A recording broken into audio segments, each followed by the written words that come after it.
É muito comum, até em várias operações de e-commerce, o dono ele ficar perdido, né? Seja porque ele não é do digital, não entende o mundo digital, mas muitas vezes eu noto que o principal motivo dele ficar perdido é porque ele não entende o porquê das coisas.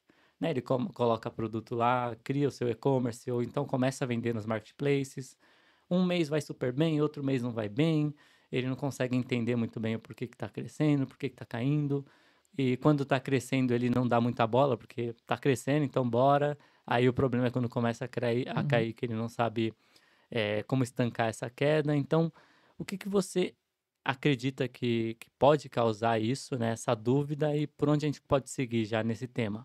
O mundo digital ele é engraçado porque a gente tá muito dentro dele, né, então a gente vive dentro dele e a gente acha que conhece ele.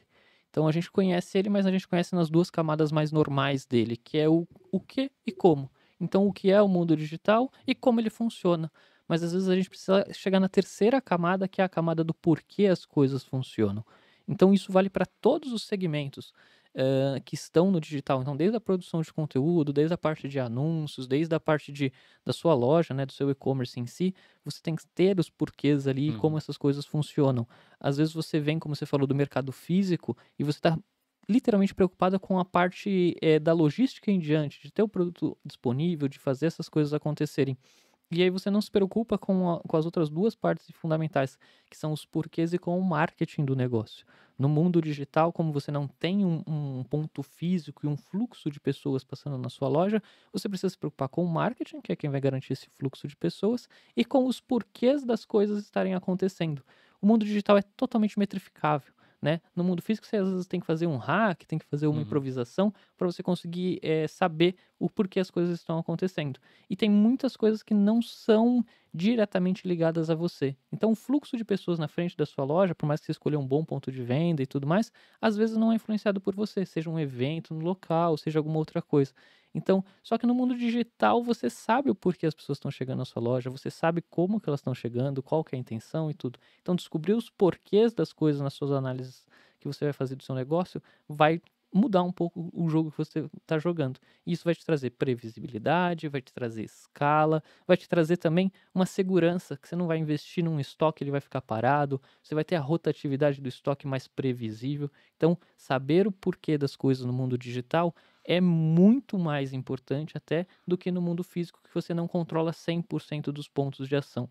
No mundo digital, você praticamente, vamos dizer que não tem ali alguma coisa ao acaso, pode até ter, mas você controla praticamente todos os pontos de ação. Então você tem que saber o porquê das coisas. Sim, é bem interessante isso que você falou, porque eu notei isso na pele, né?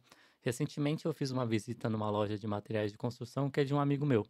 E é uma loja, assim, que já está na família dele há algumas décadas, né? E como é uma loja física, é o que você comentou, parece que esse pessoal de loja física, eles não estão acostumados a ter precisão sobre o que eles fazem e o retorno que eles têm. Então, sempre que eu olhava, ela falava: "Ah, mas como é que vocês sabem quais clientes compram quais produtos, né? Quais produtos são mais vendidos? Qual que é o seu 80/20 aqui nos produtos?" E eles não têm certeza sobre isso, eles operam às cegas ali. Então, muitas vezes é difícil até você saber se você está tendo lucro ou não. Hã, por exemplo, a única coisa que eles têm é, às vezes, algumas sazonalidades. Ah, fez frio, eles sabem que vai vender mais chuveiro, entendeu? Então, mas além disso, passou disso, fica muito mais nebuloso. E para nós que somos do digital, é muito complicado lidar com isso, porque a gente está acostumado a conseguir metrificar tudo, e o que a gente não consegue metrificar, a gente fica, nossa, mas por que que a gente não consegue metrificar e tudo mais? Então, isso é bem interessante. E tem até aquela frase que fala, né? Medir é saber e investigar é entender, porque no online, como é muito mais fácil, você tem dado de tudo. Tem Uhum. dado das pessoas que entram no seu e-commerce, das pessoas que clicam nos seus anúncios, de quais produtos compraram, o ticket médio, enfim. Porém, a maioria das pessoas fica olhando apenas o quê? Que seria o quê? Ah, a receita aumentou. Ah, estou tendo mais visitantes. Uhum. As pessoas estão clicando nos meus anúncios. Meus seguidores no Instagram estão aumentando. Mas elas não investigam o porquê, né? Para entender o porquê disso. E é isso que a gente vai falar bastante nesse episódio, né? Que a proposta aqui é justamente ensinar você a acertar mais no seu e-commerce. E para acertar mais no seu e-commerce, você tem que entender o porquê das coisas. Se você não consegue entender o porquê que algo deu certo, né? Por exemplo, o exemplo que a gente usou de no inverno vender mais chuveiros. Às vezes a pessoa nota que, pô, junho, julho ali vendeu mais chuveiro, mas ela não busca entender o porquê. No outro ano, talvez ela não compre mais chuveiros para se preparar para junho e julho, Uhum. porque ela não buscou entender o porquê. E outra coisa, se você não busca entender o porquê que em junho e julho vendeu mais chuveiro, você não pode esperar que você consiga fazer vender de novo mais chuveiros em junho e julho do ano que vem.